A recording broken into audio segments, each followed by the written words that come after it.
it's Stacy. Today I'm going to teach you guys how to paint paneling. Now painting is the cheapest and the easiest way to update your home. So let's get to it. All right, so this is what we're painting today. We've got this old wood paneling in our cabin at the lake. And what we're gonna do is we're gonna first clean everything up and we're gonna paint this. So first thing you're gonna do is move everything out of the way and then get some sandpaper. I'm using these sandpaper blocks. You want to use 120 grit on these, and all you're gonna do is just lightly go over all of it, and I'll show you guys how to do that. Okay, first thing you're gonna do is find any nails or anything that's on the wood. So just kind of look around, pull anything that you see out and get rid of it. Then you're going to take your sandpaper and you're just going to start in one corner and you're just going to start, you just want to rough this up. You don't have to do it too much. So just roughing. Just kind of like that all the way around. Okay, after you've sandpapered everywhere, you're going to take a cloth and you're going to wipe down.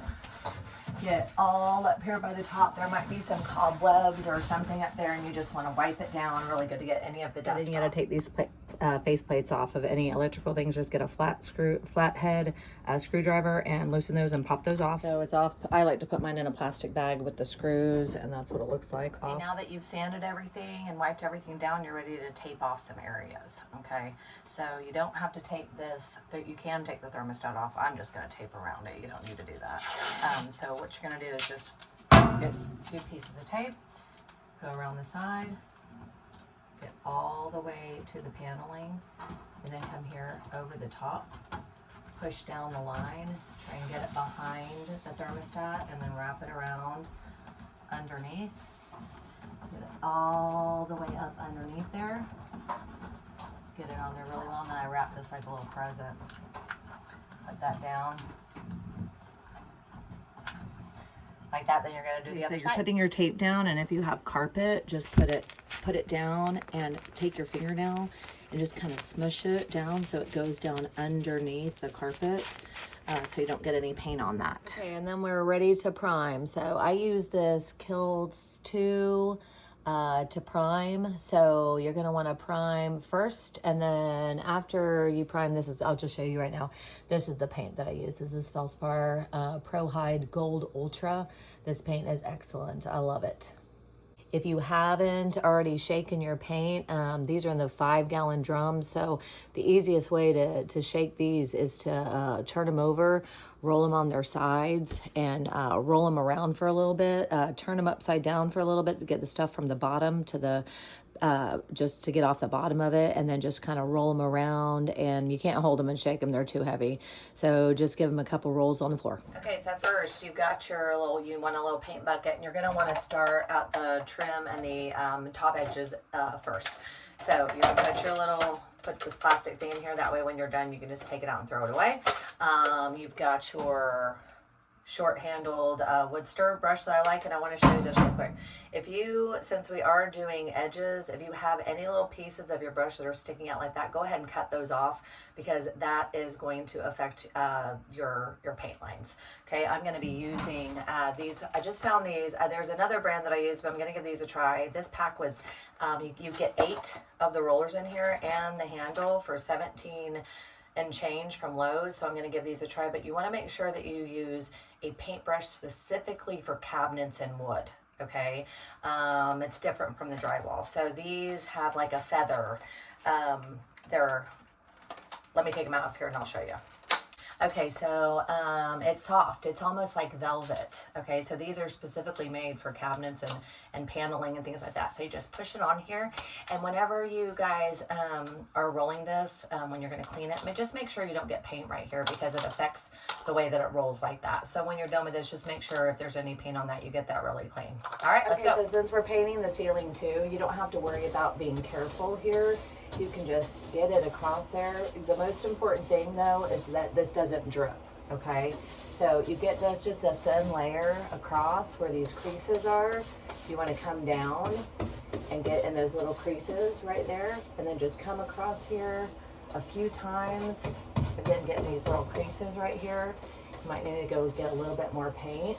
But most important thing is that things are not dripping, because we're going to come back over this and roller and roller it. You've got your roller, and you're just gonna roll some paint on it. Get some of that off right there. Okay, so you just went through here and you got these creases really, really good. Make sure they're completely covered. And then just run it across here again and in the corner. And then when you get done with that little section down here at the bottom, you're gonna get your roller, and then we're just gonna fill in these areas like this. Getting all the way up to the top. Don't press too hard, okay? When you get all the way to the corner, I like to kind of hit this end piece a little bit, kind of get those brush strokes out there. Hit the top, on the top. This holds a lot of paint, so you don't have to refill it like a whole bunch, and you want to do it kind of thin. You know, you want to go back every so often and check to see if anything is dripping. Like I'd say after about 10-15 minutes, go recheck the section that you just did and make sure there's no paint dripping. All right, and that's it.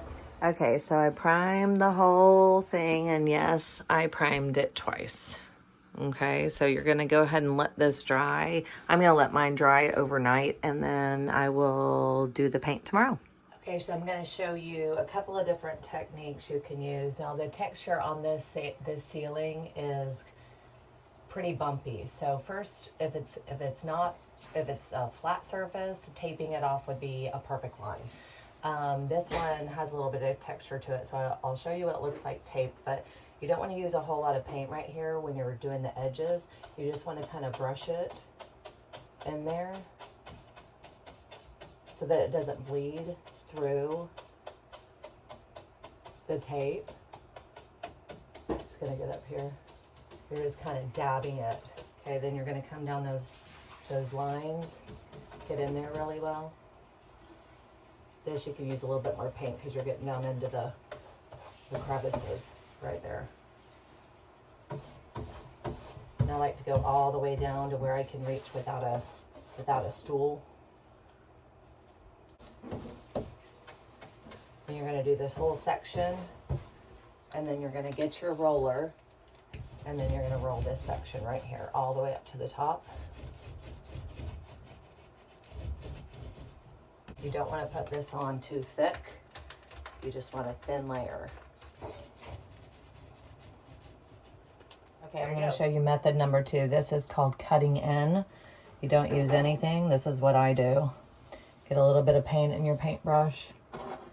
Start up here at the top. Just start pulling it across. Go back over it. Grab some more of that paint. Pull it across. Okay, so you just get a little bit more paint right here. I'm kind of pushing against the bottom of that molding. Go back.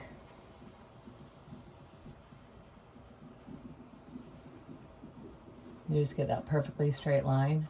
Come down here in the cracks.